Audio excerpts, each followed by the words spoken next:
ना खा रहा है ना बात कर रहा है। बहजाद के ऑफिस गया है? नहीं, मुझे तो लगता है कोई निम्रा की तरफ गया हुआ है। बहजाद फिर चला गया निम्रा की मिन्नतें करने? मैंने तो समझाया था कि भाई अगर ये लड़की हमारे मानी की परवाह नहीं करती तो जान छोड़ो इसकी, लेकिन नहीं, बहजाद ने तो मलिया से किया गया वादा निभाना है ना। पता नहीं मलिहा कब बहजाद की जिंदगी से जाएगी। वो तो जा चुकी है, तुम ये सोचो कि तुम कब आओगी उसकी जिंदगी में। मानी को तुम्हारी जरूरत है दानिया, और बहजाद को सिर्फ तुम सहारा दे सकते हो। मैं मानी से मिलके आती। जाओ।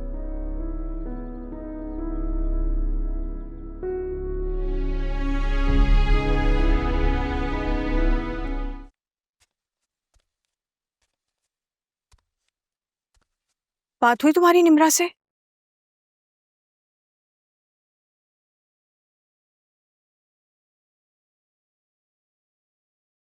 तुमने पूछा नहीं उस लड़की से कि वो ये सब कुछ क्यों कर रही है हमारे मानी के साथ? पहले उसने खुद अपनी मोहब्बत जताई मानी से, और अब इस तरह अजनबियों वाला सलूक क्यों कर रही है मानी के साथ? इस सवाल का कोई जवाब नहीं है मेरे पास। ठीक है, मैं जाकर जवाब मांग कर आती हूँ। तुमने देखा हमारे बेटे की क्या हालत हुई थी? मेरा बेटा तड़प रहा है, उसने अपने आप को कमरे में बंद कर लिया है, अजीब अजीब बातें कर रहा है। मानी को अपनी जिंदगी बोझ लगने लगी है। ऐसे क्या देख रहे हो बहजाद? देख रहा हूं कि जिसके दुख में तुम इतना तड़प रही हो, अगर उसके सुख की खातिर अपने आप को तब्दील कर लेती तो आज वो अकेला ना होता। क्या मतलब है तुम्हारा बहजाद? तुम्हें लगता है कि निम्रा जो ये सुलूक मानी के साथ कर रही है वो मेरी वजह से हो रहा है ये सब? छोड़ दो इस बात को। नहीं बहजाद, मैं नहीं छोड़ूंगी इस बात को।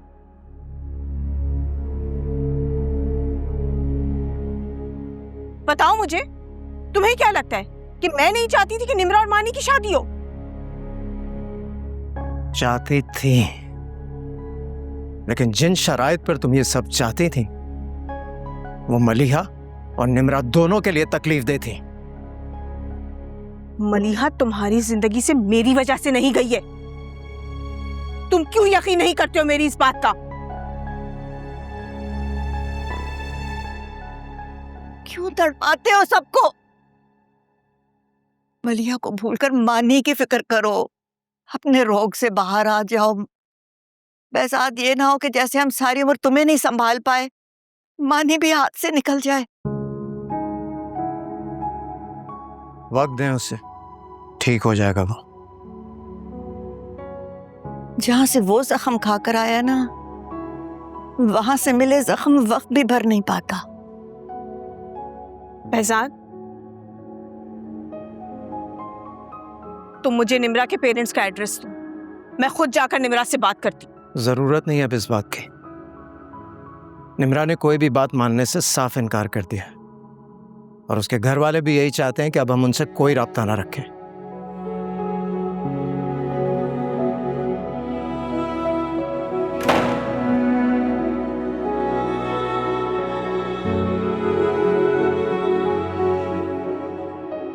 मैं जा रही हूँ पप्पू, आप प्लीज मानी का ख्याल रखिए। बेटा तुम रुक जाओ। इसका बाप कहता है कि इसे वक्त की जरूरत है, लेकिन मैं नहीं मानती। इसे साथ की जरूरत है, तुम साथ दो उसका, उसके साथ बैठो। बात करना चाहता है तो सुनो उसकी बातें, दिल की भड़ास निकालने दो, गुबार निकालने दो उसे। अगर वो रोना चाहता है तो जी भर के रो लेने दो। मैं नहीं चाहती कि उसके आंसू भी बहजाद की तरह आंखों में जम जाए। अब निम्रा से बात करने की भी कोई जरूरत नहीं रही। तुमने सुना ना कि बहजाद ने क्या कहा? उसे कोई उम्मीद ना दिलाना। छोड़कर जाने वालों की वापसी की उम्मीद बाकी रह जाए ना, तो जिंदगी वहीं रुक जाती है। ठीक है।